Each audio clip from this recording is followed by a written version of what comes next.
You know someone who takes 3 online courses at once, checks their LinkedIn obsessively, tracks their productivity down to the minute, and still loses sleep, convinced they are falling hopelessly behind. Maybe that someone is you.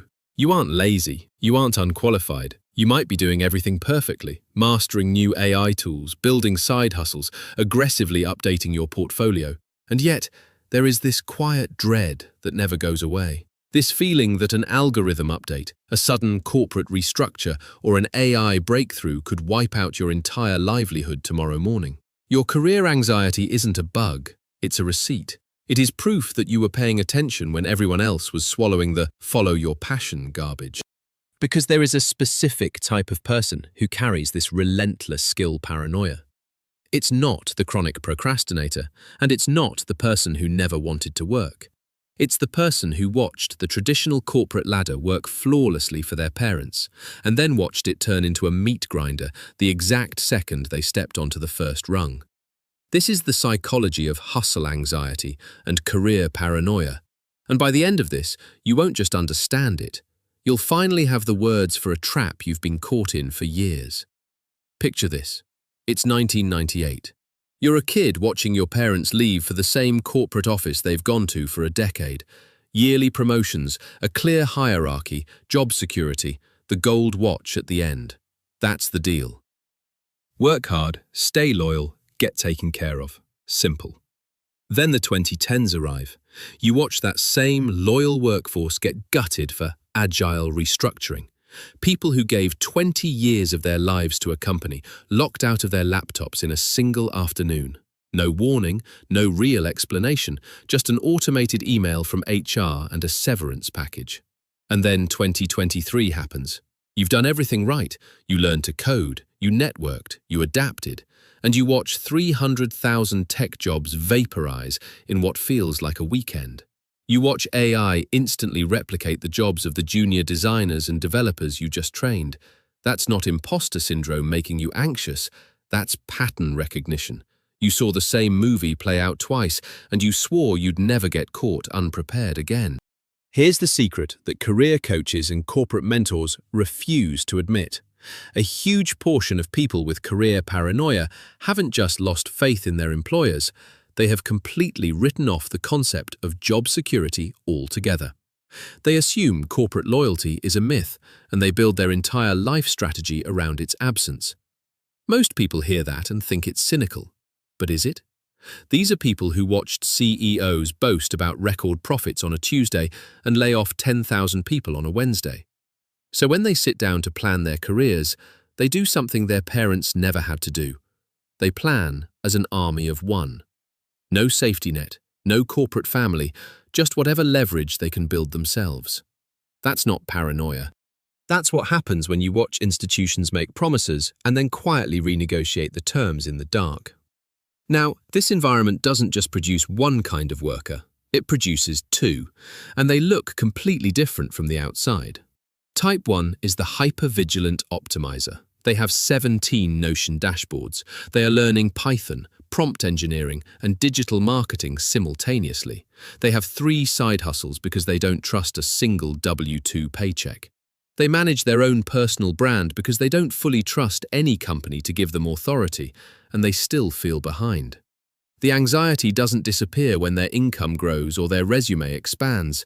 It just finds a new technology or a new metric to be terrified of. Type 2 is the disillusioned graduate. They got hit too early and too hard to ever fully buy into the system. They graduated straight into a global pandemic or a massive hiring freeze. The education system handed them crushing debt for a degree that became obsolete before the ink dried. The entry-level jobs demanded 5 years of experience. By the time they found breathing room, the math of the traditional career path simply didn't work anymore. They're not lazy. They just never got a foothold. And now they've quietly accepted something painful, that the dream job might be a complete illusion. Both of these people started in the same place, the same broken promise, the same system that changed the rules mid-game. Type 1 responded by gripping tighter, optimizing every waking second. Type 2 got knocked down before they could grip anything at all. Neither response is wrong. They are just 2 different survival mechanisms for the same original wound. There's a specific reason you manage your career with such ruthless independence. You watched what happened when people trusted the system. You watched people trust the "we are a family" corporate culture, and you watched them get blindsided. So you learn to become a mercenary. You research industry trends, you verify your market value twice, you upskill in secret. Not because you think you're smarter than everyone, but because when the next wave of layoffs hits, you'd rather rely on your own parachute than hope the company catches you. But it comes at a brutal cost.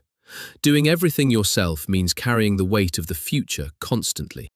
There is a particular loneliness in being the most career-aware person in your circle. You watch friends coast, doing the bare minimum, assuming their manager will protect them, taking out mortgages based on a salary that could vanish on a Friday afternoon.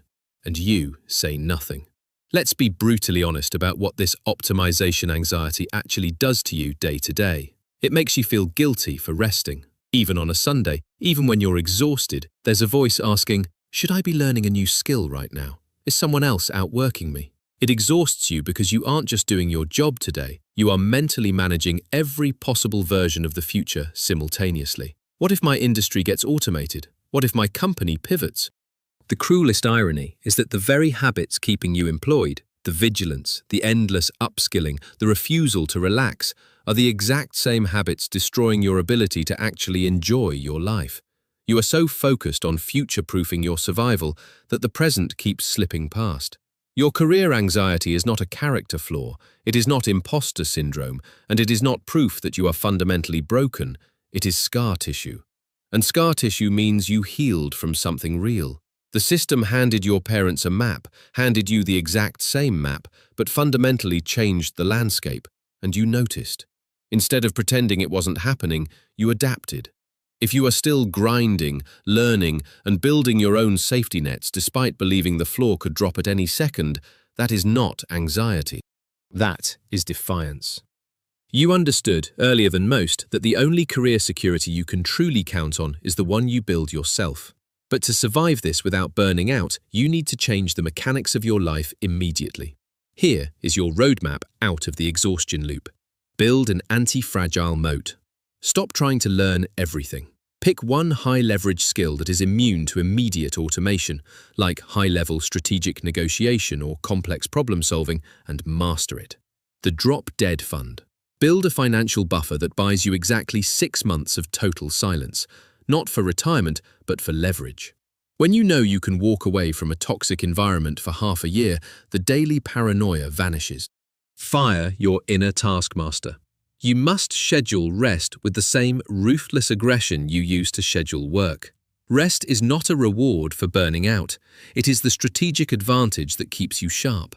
The moment you realize your burnout is a manufactured product of a system designed to make you feel inadequate, the psychological loop breaks. You take your power back. You stop running on their treadmill and you start building your own road.